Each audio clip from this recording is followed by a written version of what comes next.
दोस्तों, महाभारत व अन्य वैदिक साहित्यों के अनुसार कुरुक्षेत्र युद्ध प्राचीन भारत में वैदिक काल के इतिहास का सबसे बड़ा युद्ध था। यह मार्गशीर्ष शुक्ल 14 को प्रारंभ होकर लगातार 18 दिनों तक चला था। चलिए जानते हैं एक एक दिन करके कि उस दिन क्या हुआ। दोस्तों, पहला दिन विराट नरेश के पुत्र उत्तर और श्वेत को शल्य और भीष्म ने मार दिया। भीष्म ने पांडवों के कई सैनिकों का वध कर दिया था। दूसरा दिन दोस्तों, भीष्म ने अर्जुन और श्री कृष्ण को कई बार घायल किया। भीम ने हजारों कलिंग और निषाद मार गिराए। तीसरा दिन भीम और उसका पुत्र घटोत्कच मिलकर के दुर्योधन की सेना को भगा देते हैं। चौथा दिन कौरवों ने अर्जुन को अपने बाणों से ढक दिया, लेकिन वो पार पा गया। पांचवा दिन श्री कृष्ण के उपदेश के बाद युद्ध की शुरुआत हुई। भीष्म ने पांडव सेना में खलबली मचा दी और सात्यकी को युद्ध से भगा दिया। छठा दिन पांडवों ने मकर व्यूह और कौरवों ने क्रोच व्यूह के आकार की सेना उतारी। भीष्म ने पांडवों की सेना का नुकसान किया। सातवां दिन अर्जुन ने कौरव सेना पर प्रहार किया, लेकिन अंत में पांडव सेना पर भीष्म हावी हो जाते हैं। आठवां दिन दोस्तों, घटोत्कच दुर्योधन को अपनी माया से प्रताड़ित करता है। दिन के अंतिम पहर में भीम के हाथ से 9 और कौरवों का वध हो जाता है। दोस्तों, 9वां दिन भीष्म अर्जुन को घायल कर देते हैं।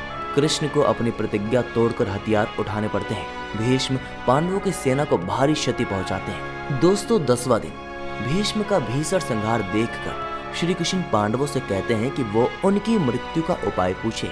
इसके बाद अर्जुन उनको बाणों की शैया पर लिटा देते हैं। हालांकि भीष्म प्राण नहीं त्यागते। 11वां दिन द्रोण कौरव सेना के नए सेनापति बनाए जाते हैं। कौरवों को युधिष्ठिर को बंदी बनाने की योजना पर अर्जुन पानी फेर देता है। 12वां दिन शकुनी और दुर्योधन फिर से युधिष्ठिर को बंदी बनाने की योजना बनाते हैं, लेकिन अर्जुन ऐन मौके पर उनकी चाल असफल कर देता है। 13वां दिन कौरव चक्रव्यूह की रचना करते हैं, लेकिन इस व्यूह में अभिमन्यु प्रवेश कर पाता है।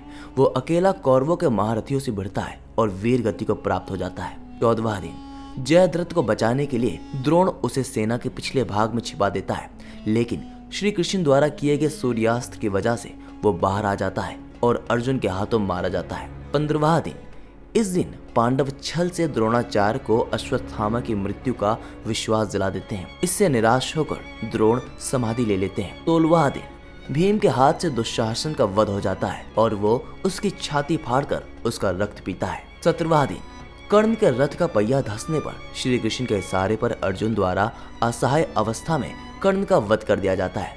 इस दिन 22 कौरव भी मारे जाते हैं। दोस्तों, महाभारत युद्ध का सबसे आखिरी दिन यानी कि 18वां दिन भीम बचे हुए कौरवों को मार देता है और सहदेव शकुनी को भीम छल से दुर्योधन की जंघा पर प्रहार करता है। इससे दुर्योधन की मृत्यु हो जाती है और इस तरह पांडव विजयी होते हैं। दोस्तों, अगर आपको आज की वीडियो अच्छी लगी तो इसको लाइक कीजिए, शेयर कीजिए और हमारे चैनल को सब्सक्राइब करना मत भूलिएगा।